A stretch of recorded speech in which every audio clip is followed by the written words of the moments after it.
It is that time of the week again, and we are back here at the Leighton Orient FC training ground for another episode of the Yo Show. Let's get started.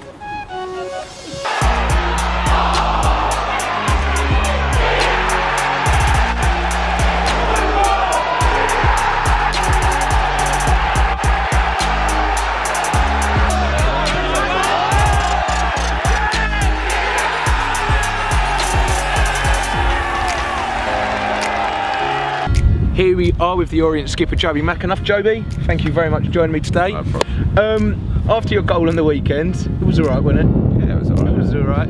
We thought we'd get down in the training ground with you and have a look at how much practice goes into scoring a goal like that. So you ready to try and teach me? I'll try, yeah. I'll probably use my good one up for the season, but we'll give it a go. Yeah. Right, let's get started. Sweet. So talk me through, like, from the second the foul's given. Yeah. From the second the foul's given, how do you get yourself in the zone? You're just assessing really, obviously the position the actual free kick's in. Yeah. There might be players that are obviously, you know, prefer which side it's on. Yeah. Then obviously the wall, the height of it, the distance back. Some teams nick a few yards, Yeah. and the keeper's positioning. So there's a lot of things to weigh up. It's funny because the other day actually, we've been practicing quite a bit actually, where we had the free weekend last weekend, and Macca taking a few, and he really fancied going into the other corner actually. And it wasn't until I sort of saw the wall and sort of it was far back enough that I thought I'd be able to get it up and over. So yeah, luckily I pulled rank on him on that occasion, but I think if I'd have missed, that would have been me for a little while. the boys are queuing up. I was going to say, for the last few games, whenever there's been a free kick, you've had Dayton, Karoma, Bond, you've all been stood over it. Is there a little bit of a...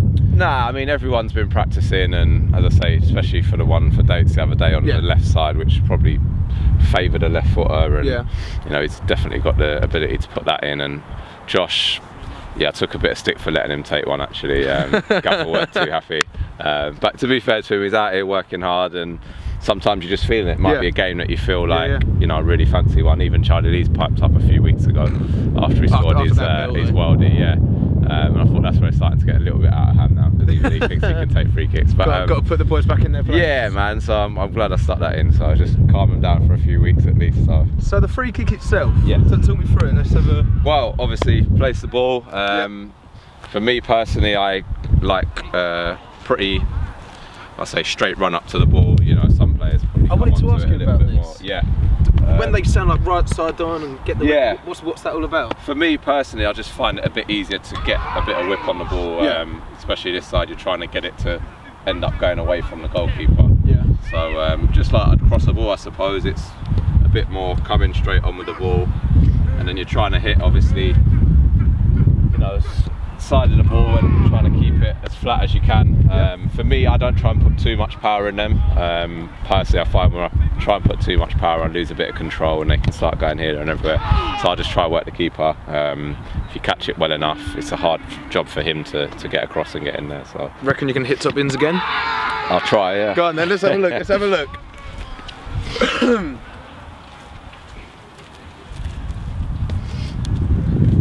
Must be easy without 4,000 fans around you, no? Yeah. 6,000. Or 6, yeah. Take that, little one off his head. Little deflection fluke off his head. But yeah, it's a real balance, trying to get it as low as you can over the wall. How do you get it up and over? What is the trick to getting it up and over? Good question, I suppose. I think it's just probably where you're actually hitting the ball and which part of your foot you're hitting it with. I mean, as I say, if you can sort of try and catch it along the side here, then for me that tends to be able to. There? Yeah, I'd say. Right, I'm gonna go for it. So wrap your foot around it. What's yours? 3 steps, 4 steps? Only a couple really for me. Hold down. Place it and then a couple of big ones. That's it, and then just come round it, and you just want to shape it. So, in terms of a target for you to aim for, you want to kind of be hitting. You want to whip it through the third man, and then to come back round. If you're too far that side, then you end up that way. So. Okay. So have a look at you. I'm not sure how this is going to go. Let's hope none of them are watching at the moment, right? It's alright, it's not a bad start. Not a bad start. I need a bit more power. Yeah. Bit more power. But I would say technique first. Okay. I would always say go technique. Okay. And then... let's have a look at you again. Let's have a look at you again. and then the power can come after. Okay.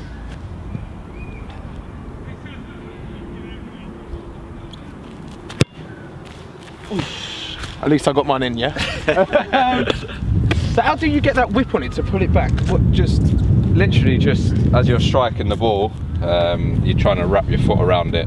Okay. So obviously, naturally it will just curve back round to that side. And so, the valve, is that a myth? On other balls, certainly I've known players that line it up with the valve. I think more so for you see the De Bruyne's and Ronaldo's that are trying to get a bit of wobble on it. Maybe that's your technique. That's it. You've unlocked the secret, Joe. So get the valve up. Got the valve right. I've got it there. If you can find it on that ball. I've got it. But you might have a different technique that works for you. Everyone's different, so. You know what? I learn off of people like De Bruyne. Okay, fair enough. Why are you doing this with me then? Oh, you've gone far corner. He's gone far corner. I don't know if that's where you actually aim for, but yeah, of course. Okay.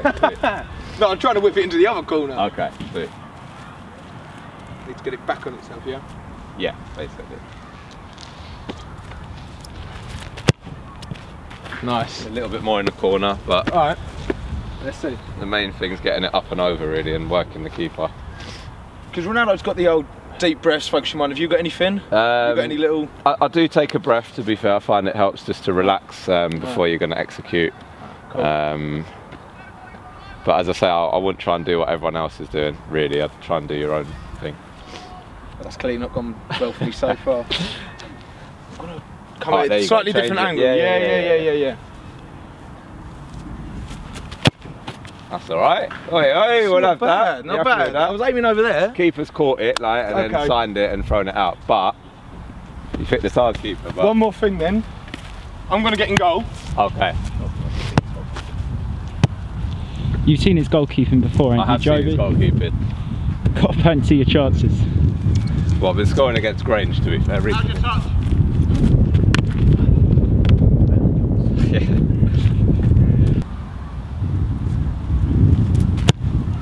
Get down! Rubbish, you're doing enough in goal to put me off here. Go on, one more. There we go. Oh! Joby, thank you very much for joining us. Pleasure. I've learned bucket loads. Well done, Keith. You were definitely better in goal than you were on free kicks, so. God, I was awful all round then. Well, yeah. Hoping for a few more this season then, yeah? Yeah, definitely. Good luck for the game on Saturday. Nice one, thank you. Well, I managed to get a few in this time, but I don't think I'll be able to do it with the pressure of 6,000 Orient fans around me at the Breda Group Stadium. So, you know, fair play to Joby for that goal on Saturday. Now we are going to have a look at your social media and the emphatic 3-1 win at Bromley. Let's call some great tweets as always. We have OOriOri or at SteveRee79423993. He's put at LOFC, I'm mulling it over this morning and I think Karoma's goal is one of the top 5 I've seen by an Ori player. Any thoughts? My thoughts are, what a goal. It was honestly one of my favourite goals. I've watched it about 20 times since Saturday. Let's have a look at one of the best goals of the season so far. Well, that's onside. Now then, Karoma, and still Karoma, and still Karoma, and still Karoma! Oh, that's unbelievable! What about that? Josh Karoma! What a goal there, well done Josh. Next we have David Lloyd. Team FA asked, name a better strike partnership than this one. There you got Fat Ronaldo and Rivaldo. And he's replied, Macaulay Bonne and Josh Karoma, and he's got a point. They've been involved in 31 goals between them overall. Not bad considering it's not even December yet. So keep going boys. So the win was good, the goals were great, and being top of the league is fantastic. However, the best thing for me to come out of this weekend is this next tweet here we've got from at George Girks. He's put, someone needs to buy this man a beer. This had me dying. And have a look there, he's dressed in his full kit, having a laugh with the Bromley substitutes. Have a look at the video.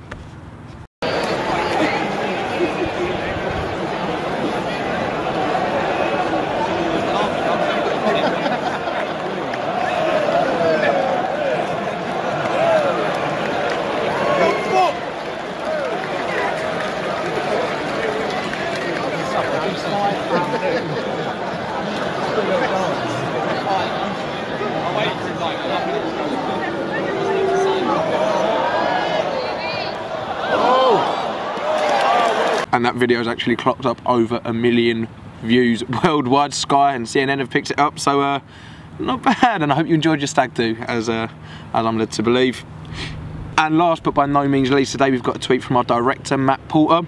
He's put, had Charlie Lee, Matt Howe, James Brophy and Melvin Hancock with me tonight at the Greater Gameplay to see a superb, powerful performance of those who stood in their boots 100 years ago. Full credit to the cast at Orient Legend and at Someboy Steve for bringing it to life. And this play has been sold out for a couple of weeks now and had nothing but raving reviews. I'm seeing it on Friday and I'm looking forward to it. I'll let you know what I think. So don't forget, if you want to send in your tweets and we will read them out if they're good enough, and so do that by hashtagging LOFC and @ing Leighton Orient FC, because we want to hear from you. Right, now I've got Ross Embleton in the boot room waiting for me. Let's go and have a chat with him ahead of Saturday's game. Right, now here we are with Ross Embleton. Ross, thank you for joining us again. No problem. How you been? No yeah, good, thank you. Yeah? Nice. It was a good Saturday. It was a good Saturday, winning 3-1 from coming behind. We started quite slow. Do you think the 2 weeks off kind of affected that? Do you think that was the cause for a bit of a sluggish start? I suppose you could look at it and say that without a game, do you lose? I wouldn't say lose sharpness, but are we on the ball as we have done without a run of games for that period? I just think that I get the luxury of watching the game back, and there was a lot of periods of play from us in the first half that are not too dissimilar to other periods in first half, and particularly on Saturday, what it looked like in the second half. But the opposition had come out with a game plan and set up very well and delivered that game plan quite well in the first half, and got a lot of men behind the ball and tried to sort of soak up and hit us on the counter-attack or get a set piece like they did on a couple of occasions. And I think sometimes when a team's fresh and they set up in that manner, it's very hard to break them down. So obviously there was a few things that we needed to tweak and a few things that we needed to change, and obviously we got the opportunity to talk about that at half time, and then obviously the second half performance, the game opened up a little bit more for us. So you could say that, you know, a slowish start is to look back and say that we missed some football. You could put it down towards that. I just think that you have to give some credit and some acknowledgement to the other 11 players that are out on the pitch trying to prevent you from playing. Because that they were set up well, Bromley. They looked tough to beat, but the team that came out from the second half was completely different. Came out firing. What do you think? That was from the half time? Did Justin get them rallied, or was that from them as a group? Did they manage to do that? I think themselves? In general, I think it's something that the team behaviour and the talk and what was happening at half time wasn't too dissimilar to what happens on a regular basis in there. The same sort of procedure follows in terms of, you know, the boys always have words to say between themselves. The gaffer will have his say, and between the pair of us, we'll talk about what we think is going to help us improve in the second half, whether we're winning, losing, or drawing. That's always a similar sort of pattern. Obviously, what was said was delivered well in the second half, and you have to give full credit to the players for that. So I think the response was a positive one. We talked at times about just trying to be a little bit more, a bit more refined in some of the things that we did, a little bit more quality in our passing, a little bit, which would mean that we could play a little bit quicker and take the game to them a little bit more. And the boys went out and delivered that really well. So you can say a bit of both, you know. They've gone out and delivered that really well. But like I say, the pattern of our half time wasn't too dissimilar to how it would look on most weekends. Yeah, Dan App did well when he come on, didn't he? Yeah, I think at half time it's tough, isn't it, for Dan, because how often does a substitute just get made and you bring a centre half on? It doesn't. It's not the position on the pitch that you make that change. So it's very unfortunate for Dan that he's found himself outside the team. But I know for all the staff here, and I know the players as well, obviously, but we all know what qualities Dan's got. I think it's testament to him that he's prepared himself properly, as a lot of the other players have done that are out of the team, so that he stepped into that difficult situation on Saturday and hit the ground running. And I thought his performance was excellent. I thought, you know, he defended really, really well, which is his first and foremost is his job. But the pass he played to McANUFF for the goal was that pass. I think most other centre halves in the league just clear that anywhere up the pitch. But just a nice drilled little pass out from the back. Nice. Got us on the counter attack. And the players were wearing the 4th kit, which was commemorative of the World War I. On their behalf, do you think that had any effect on them? Do you think that contributed at all to the performance? Or I think the day did. Of course it did, because it was probably like, you know, we hadn't had our opportunity to recognise all of that at home during the period that pretty much everybody else had done around Remembrance Day. So I think certainly the occasion, the players are definitely aware of it. I think once we go out of the changing room and the game's about to start, it's the atmosphere that delivers that. So, you know, beforehand everyone would have been sure about what time of the year it was, you know, the people that lost their lives and everything that goes with Remembrance Sunday, and then the occasion that the club put together brilliantly.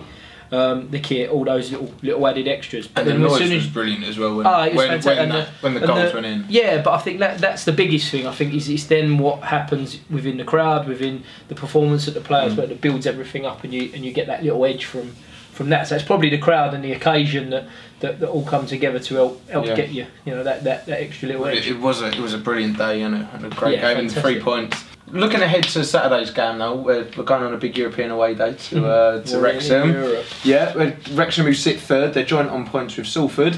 It's going to be a big game, isn't it? Yeah, it is. It is. I mean, it was a good game when we went there last year, but I think, you know, it's two different teams in terms of where both teams are obviously sitting in the league. But I think in terms of the performances and the runs that both teams have had since the start of the season, it's two confident teams going head to head, and these are, you know, without sounding cliche, these are the games that you're in football for. These are the occasions that you want to be part of, and it's now that, you know, that extra little bit that it puts on a big game like this when you're at the top end of the league. Try and get that little edge to give us that step again forward beyond the team that are right up against us. Yeah, I'm really looking forward to it. I'm hoping for some goals. I'm hoping for some goals. Well, thank you for joining us today, Ross. No problem. And good luck on the weekend on your big European away day. Yeah, Thank you very much. Enjoy it. And that is it for another episode of the O's Show. Thank you very much for watching. Also, massive thank you to JOBI, McANUFF and Ross Embleton for chatting with me today. And I will see you at Wrexham. Up the O's.